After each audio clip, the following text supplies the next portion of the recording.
What's happening, Apple Biters? I'm Brian Tong, and we're back from another amazing CES in Las Vegas. But guess what? I'm not. So, sure, there might be some huge Apple news that just happened, but I'm on a beach right now, sipping Mai Tais. That's right, I'm a time-traveling robot, and I can be at two places at once.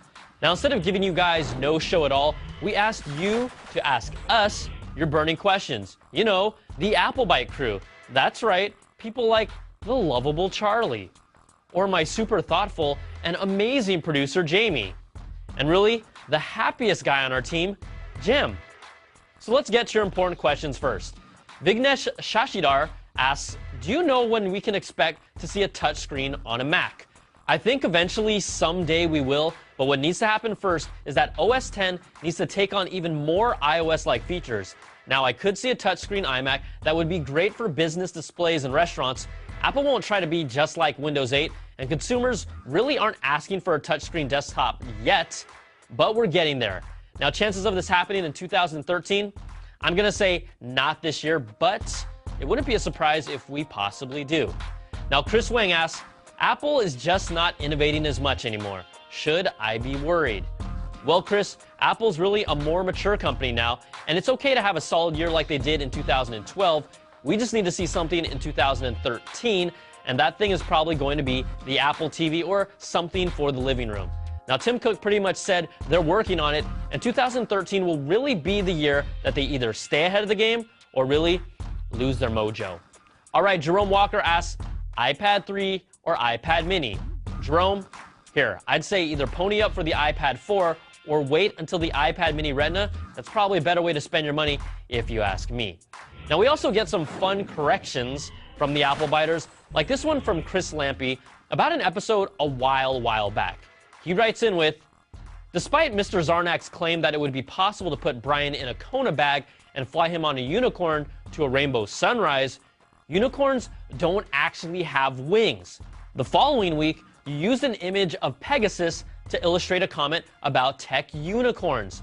I find this lapse most distressing and hope you will issue a correction soon so I can stop fearing for the future of our nation. Thanks for bringing this to our attention, and I stand corrected, Mr. Lampy. All right, let's go to our lightning round. At Keith Brisos asks, if you were left in the cold tundra, who among Jim, Charlie, or Jamie would you choose to be with? Well, that's an easy one. Charlie.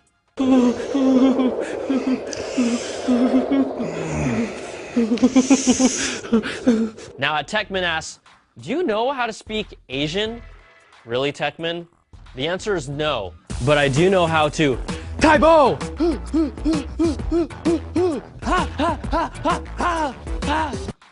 All right, Marie Kabugos asks, what does Brian do to get on Jamie's nerves? Well, he always comes over and breathes down my neck and says, Jamie, this needs to be changed. Can you move it 5 frames over? Oh, wait, can you add this picture and music sound clip to it? And then he'll come back and say, oh, wait, I like the original version better. And then he just always sings in his office. He thinks he's the Asian usher. He always sings and dances in front of Charlie and Jim. He annoys them. He just dances in circles. And also he clips his toenails. And it just... Okay, that's enough, Jamie. I'm going to stop you right there. Thank you. Now, Carl Meters asks, boxer or briefs? Commando. Sarah Ramsing asks, what's the non-Apple product that you can't live without? And don't say the McRib.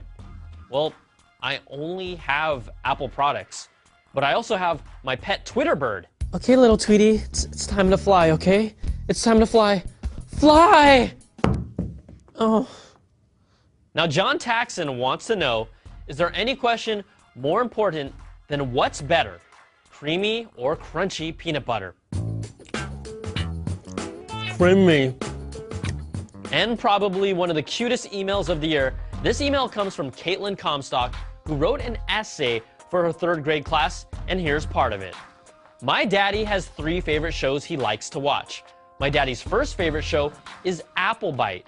He likes Apple Byte because of funny Brian Tong, the latest Apple news, and tips and tricks for Apple products, like the iPhone, the iMac, and others. Of all the shows Daddy watches, Apple Byte, CNET Update, and football are his favorites. Caitlin, That's the best essay I've ever heard. And to the Comstocks, not only have you raised an amazing daughter, you guys make some real good cherry pie filling. All right, that's going to do it for this week's show. We'll be back next week with a full episode filled with all the latest and greatest news.